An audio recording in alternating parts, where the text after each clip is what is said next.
Hey friends, welcome back to Anna Nail School English channel. So in today's video I have brought you acrylic extension and nail piercing. Okay, so if you're first time here, please consider subscribing to my channel. Also don't forget to like this video. So now let's begin with the video. So as you can see on the screen, this is my client's hands, and she recently got married, and I did her pre-wedding nails, wedding nails, and now we are going to do her honeymoon nails.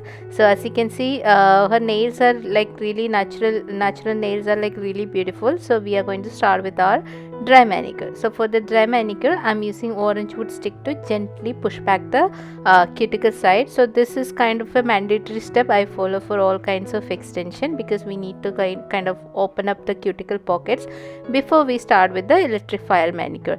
And if you're a regular person to get nails, then you can directly start with the electric file also,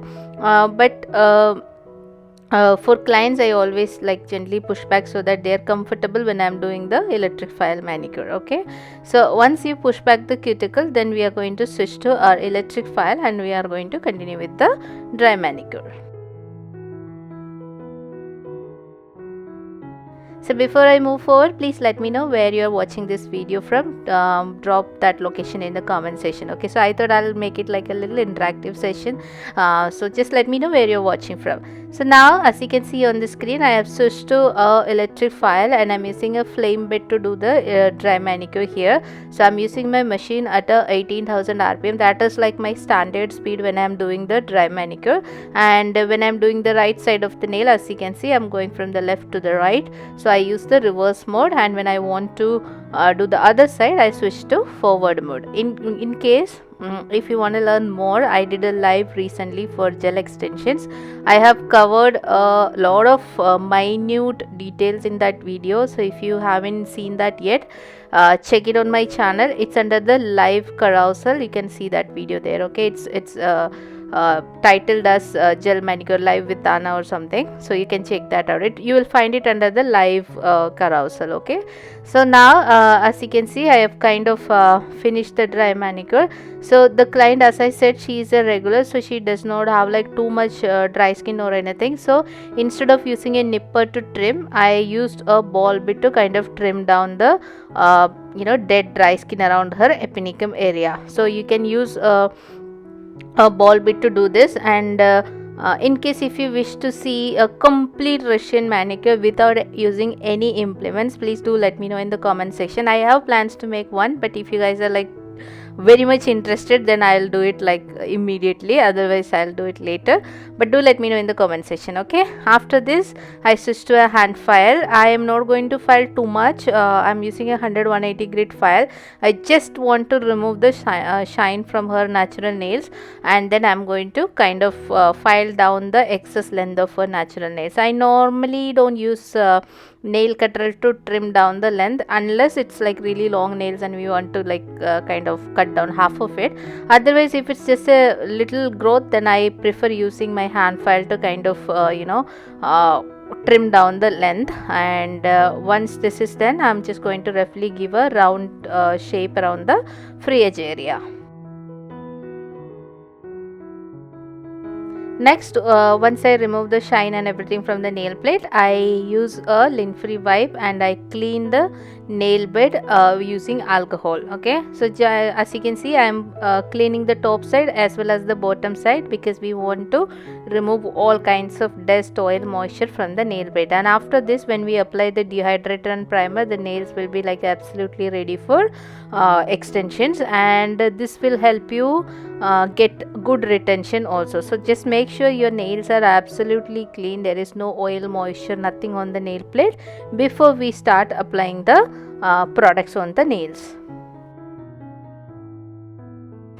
Next, I am going to use paper foams to sculpt the nails, and as you can see, I have already applied the paper foam.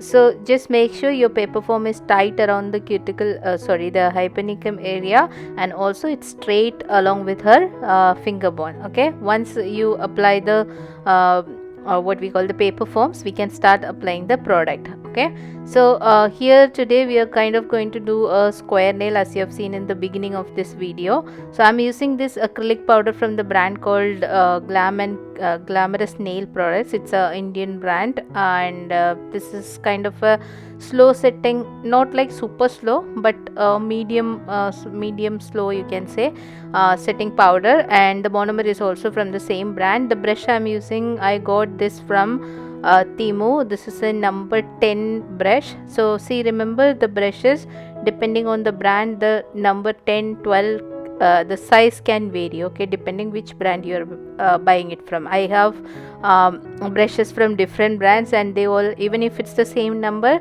the brush will be in the hair of the brush, the bristles will be different depending on the brand that you're buying, okay. So this is a number 10 brush, and as you can see, I'm building the free edge using the first bead that I placed around the free edge area. Since it's going to be a square nail, I'm creating a square edge around the tip of the nails, okay. So you take your time, pat it down, create like a very smooth base so that you don't have to file too much later. If you see, I picked up a medium size bead because we are not going to create like a super long nail, and the thickness always it has to be similar to a credit card thickness, but you can have a little bit thinner than that, but don't make it super thin, then it will break from the corners, okay. So now I picked up a second bead, placed it right behind the first one, and then moved it side to side without getting onto the skin, and then use the brush to kind of blend it. And meanwhile, I'm also making sure the free edge of my extension is kind of like smooth, and just making sure I'm not missing any corners, and also I'm making sure the thickness is evenly distributed, okay. So when you apply the product, when you are moving towards the cuticle, your thickness should increase, okay, because the stress area has to be thicker than the rest of the area, okay. Now this is the third bead I'm going to apply. So I picked up a small size bead, and I'm going to place it a little far from the cuticle, and then using the brush, I'm going to kind of gently move it closer to the skin, and then to the side walls, and then I'm going to blend it, okay. So this way you will have a clean cuticle application. In case if you want to know in detail how to do a perfect cuticle application, do let me know. I'll make another video specifically on this particular topic, okay. So please do let me know what is it that you guys struggle with, and then I'll try and make videos on such topics. Now we are done the application on all the nails, and now it's time for us to file and shape. Again, I'm using my hand file here. You can use your e-file also, but to like make the crisp edges and side walls, I always prefer the hand file. And once since I use the forms, then obviously I have to like kind of level up the side walls of the nails. So I'm doing this, and then I'll be just doing the overall filing on the top of the nails, and just make sure it has a nice architecture and good apex and like a clean corners and all.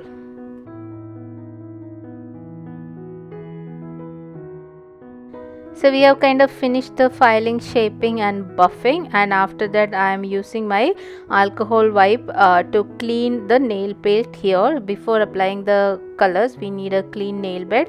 So again, I'm using alcohol and lint-free wipe to clean the nail plate. You can also ask the client to kind of wash their hands without any soap or anything, just plain water, running water, and ask them to clean, or you can use water spray also to clean the nails. It's completely up to you how you want to do. I prefer using alcohol wipes to clean the nail plate, okay.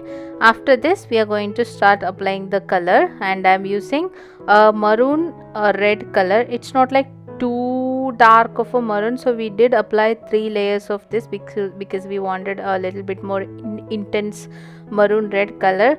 But in case if you don't have that exact color, you can add a little black to bring out a little bit more intensity to the color. But she wasn't sure, so we did apply 2 layers, and then she said okay, we want a little bit more, so we went on with 3 layers of color gel. And make sure you are applying thin layers when you are doing the gel manicure, and go as close as you can, and also clean up the corners and all in case if it touches the skin, okay. And on the ring finger, we did create a French tip with using the same color. Now we are going to do the piercing. So for the piercing, I'm using my electric file and a needle bit, as you can see, and I'm going on a 80,000 rpm again, and I'm pushing it and creating a hole here, so it shouldn't be too big, so that's why I used the needle bit and I pierced through the entire nail, and then I did a little bit movement from the bottom side also, so that the round is super clean. And I applied top coat before I did the piercing here. And then we have our ornament here. So I also have a bunch of equipments here, the tweezers and stuff from the jewelry making. So I opened it up, and the first time when I was, so as I said, this was the first time I was doing a piercing. The first time we had like a lot of trouble putting it because it's so tiny, and plus my nails were long, so I had like a big time challenge. As you can see here, I was struggling how to hold it. Then I used a tweezer to kind of hold it and then put it, and then realized it was the other way because it was not showing that diamonds outside. Then we had to take it off and then we put it back. And the second finger was really quick because by the time I finished the first finger, I understood how to do it. Second finger we did really well, and this is how it looks. She was so happy and it looks so nice on her fingers. I don't know how many days this one was there, but that's it. And with that, today's video ends here. I hope you guys enjoyed this video. Like it, share it, and subscribe to my channel. Thank you for watching. See you soon.